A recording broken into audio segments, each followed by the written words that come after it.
जय हिंद दोस्तों, नमस्कार। स्वागत है आपका सिलेक्शन गुरुजी ऑनलाइन चैनल पर। अग्निवीर के 8वें वीडियो में आपका स्वागत है।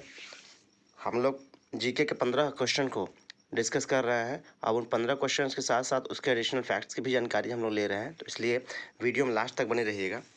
ध्यान से देखिएगा। पहला प्रश्न, 1994 में दक्षिण अफ्रीका का पहला अश्वेत राष्ट्रपति कौन बना? सन 1994 में दक्षिण अफ्रीका का पहले श्वेत राष्ट्रपति बनते थे। सबसे पहले अश्वेत राष्ट्रपति कौन बने? नेल्सन मंडेला, जैकब जुमा, थाबो म्बेकी या क्लालेमा मोटलांटे? तो आपने कहा कि 1994 में दक्षिण अफ्रीका का पहला अश्वेत राष्ट्रपति जो बने वो नेल्सन मंडेला बोले। कौन बने? Nelson Mandela. आज़ाद भारत का पहला शिक्षा मंत्री कौन था? मौलाना अबुल कलाम, डॉक्टर राधाकृष्णन, सरदार वल्लभ भाई पटेल या फिर इनमें से कोई नहीं? ध्यान समझिएगा। जो भारत के पहले शिक्षा मंत्री बने थे वो बने थे मौलाना अबुल कलाम। इन्हीं के जन्म दिवस के अवसर पर यानी 11 नवंबर को, कब? 11 नवंबर को, चूंकि ये शिक्षा मंत्री बने हुए थे इसलिए राष्ट्रीय शिक्षा दिवस 11 नवंबर क्या मनाता है? राष्ट्रीय शिक्षा दिवस मनाता है। ध्यान रखिएगा। मौलाना अबुल कलाम आज़ाद के जन्म दिवस के अवसर पर। एक ऑप्शन दिया है राधाकृष्णन, तो ये हमारे भारत के प्रथम उपराष्ट्रपति का पद संभाले हुए थे। और सरदार वल्लभ भाई पटेल जो कि प्रथम उपगृह मंत्री बने हुए थे, प्रथम उप प्रधानमंत्री बने हुए थे सरदार वल्लभ भाई पटेल। और सरदार वल्लभ भाई पटेल जिनको लौह पुरुष कहा जाता है, भारत के एकीकरण का जनक कहा जाता है, भारत का बिस्मार्क कहा जाता है। और 31 अक्टूबर को इनका जन्मदिवस पड़ता है। कब पड़ता है? 31 अक्टूबर को। और इसी 31 अक्टूबर को इनके जन्मदिवस के अवसर पर एकता दिवस के रूप में मनाया जाता है। इतनी बात ध्यान रखिएगा। अगला प्रश्न देखिएगा।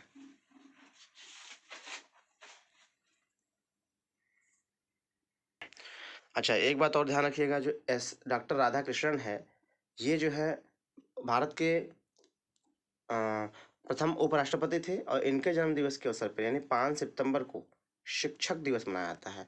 मौलाना अबुल कलाम आज़ाद के जन्म दिवस पर शिक्षा दिवस मनाया जाता है और राधाकृष्णन के जन्म दिवस पर शिक्षक दिवस मनाया जाता है 5 सितंबर को। चलिए, अगला प्रश्न कह रहे हैं, किस मुगल बादशाह को अपने ही पुत्र ने कैद कर लिया था? तो वो मुगल बादशाह थे शाहजहां, जिन्होंने ताजमहल का निर्माण कराया अपने जो है बेगम मुमताज के लिए। उनके पुत्र ने ही उनको कैद कर लिया था। अब ये शाहजहां किस साम्राज्य से संबंधित थे? तो मुगल साम्राज्य के शासक थे शाहजहां, जहांगीर के पुत्र थे। और शाहजहां ने ही जो है कि ताजमहल का निर्माण कराया था। अगला प्रश्न ध्यान से देखिए। राष्ट्रीय खेल कौन सा है? हमारे देश का राष्ट्रीय खेल शतरंज, कबड्डी, हॉकी या फिर बेसबॉल? तो आपने कहा कौन सा है भाई? हॉकी हमारा जो है कि राष्ट्रीय खेल है। हॉकी में कितने खिलाड़ी होते हैं पूछा जाता है, तो आप बताएंगे 11 खिलाड़ी। कबड्डी में कितने खिलाड़ी होते हैं? तो कबड्डी में 7 खिलाड़ी होती हैं। बेसबॉल में कितने खिलाड़ी होते हैं? 9 खिलाड़ी होते हैं। और शतरंज में 1 या 2 खिलाड़ी होते हैं। खिलाड़ियों की संख्या भी बहुत पूछा जाता है परीक्षा में, इसलिए ध्यान दीजिएगा। अगला प्रश्न, भारत के प्रथम राष्ट्रपति कौन रहे थे? डॉक्टर राजेंद्र प्रसाद, डॉक्टर के राधाकृष्णन, सरदार वल्लभ भाई पटेल या फिर पंडित जवाहरलाल नेहरू? सही आंसर हो जाएगा डॉक्टर राजेंद्र प्रसाद, जिन्हें बिहार केसरी के नाम से जाना जाता था। किस नाम से? बिहार केसरी। इनको बिहार केसरी कहा जाता है। और डॉक्टर के राधाकृष्णन आपको बताया कि ये प्रथम उपराष्ट्रपति थे। सरदार वल्लभ भाई पटेल प्रथम उप प्रधानमंत्री और पंडित जवाहरलाल नेहरू प्रथम प्रधानमंत्री रहे थे। अगला प्रश्न, भारत चीन युद्ध कब हुआ? 1965, 1962, 1972, 1999? तो भारत चीन जो युद्ध हुआ था वो सन 1962 में हुआ था, जबकि 1965 जो था वो भारत पाकिस्तान युद्ध हुआ था। और पाकिस्तान भारत चाइना युद्ध होने की वजह से जो तीसरा हमारा पंचवर्षीय योजना था 1961 से 1966, वो बुरी तरीके से प्रभावित हुआ।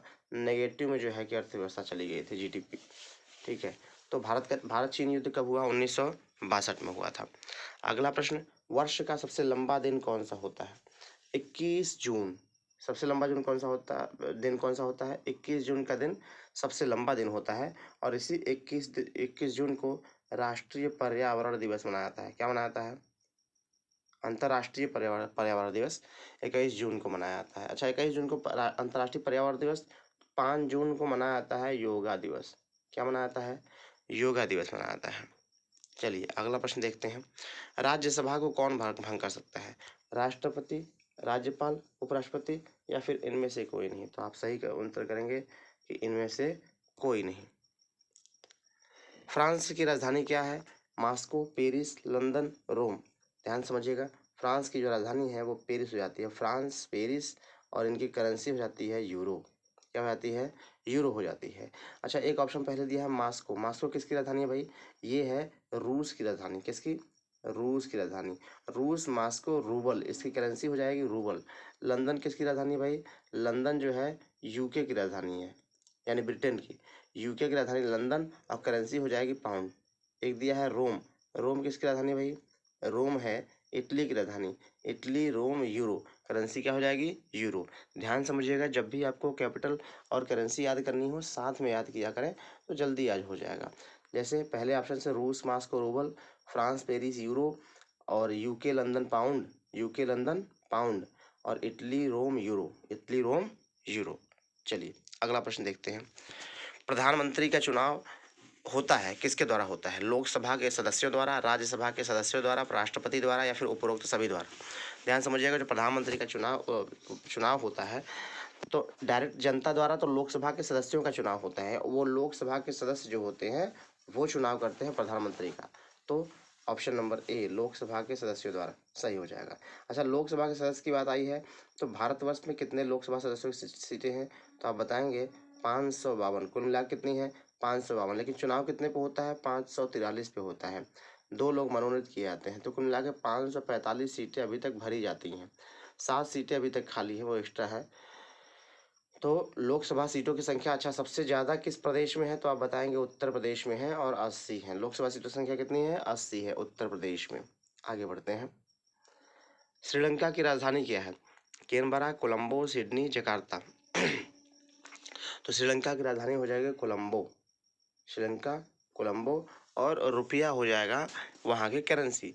कैनबरा जो है वो ऑस्ट्रेलिया की राजधानी है। सिडनी ऑस्ट्रेलिया का एक शहर है, किसी की राजधानी नहीं है। जकार्ता इंडोनेशिया की राजधानी हुआ करती थी, लेकिन अब इंडोनेशिया की राजधानी लुसंतारा हो गई है। क्या हो गई है? लुसंतारा। अगला प्रश्न, फतेहपुर सीकरी किसने बनवाया? बाबर, हुमायूं, अकबर या फिर औरंगजेब? फतेहपुर सीकरी को अकबर ने बनवाया था। किसने बनवाया था? अकबर। मुगल साम्राज्य का महान शासक जो है कि अकबर ने फतेहपुर सीकरी का निर्माण कराया था। अकबर हुमायूं के पुत्र थे। 1556 ईस्वी में इन्होंने राजगद्दी संभाला हुआ था। उस समय यह 13 वर्ष के थे, और इनके अंगरक्षक का नाम बैरम खान था। कौन था? बैरम खान। संसद के 2 सत्रों के बीच कितना अंतराल होता है? तो संसद के दोनों सदनों के बीच 6 माह का अंतराल होता है। गरबा कहाँ का लोक नृत्य है? तो गरबा राजस्थान, उत्तर प्रदेश, गुजरात या फिर असम? तो आप बताएंगे गरबा जो है वो गुजरात का लोक नृत्य है। गरबा हो गया, डांडिया हो गया, ये सब गुजरात के लोक नृत्य हैं। और गुजरात के मुख्यमंत्री वर्तमान समय भूपेंद्र भाई पटेल हैं, और राज्यपाल आचार्य देवव्रत। लोकसभा सीटों की संख्या 26 है। कितनी है? 26 है, इतनी बात ध्यान रखिएगा। अच्छा, राजस्थान ऑप्शन में दिया है, तो राजस्थान के मुख्यमंत्री कौन हो जाएंगे? अशोक गहलोत। और राजस्थान के राज्यपाल जो हो जाएंगे वो कलराज मिश्र, और लोकसभा सीटों की संख्या 25। उत्तर प्रदेश में मुख्यमंत्री योगी आदित्यनाथ, राज्यपाल हो जाएंगे आनंदीबेन पटेल, और लोकसभा सीटों की संख्या हो जाएगी 80। और आसाम है, तो आसाम में मुख्यमंत्री हैं हेमंत बिश्वा शर्मा। हेमंत बिश्वा शर्मा, और लोकसभा सीटों की संख्या हो जाती है 14। ठीक है, अगला प्रश्न देखते हैं। झारखंड में स्टील का सबसे बड़ा स्टील कारखाना कहाँ है? जमशेदपुर, बोकारो, दुर्गापुर, सिंदरी? तो झारखंड में स्टील का सबसे बड़ा स्टील कारखाना जो है वो जमशेदपुर में है, ध्यान रखिएगा।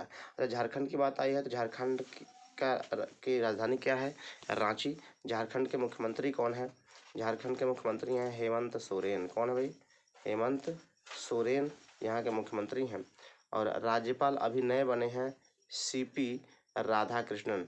कौन बने हैं? सीपी राधाकृष्णन यहाँ के राज्यपाल बने हैं।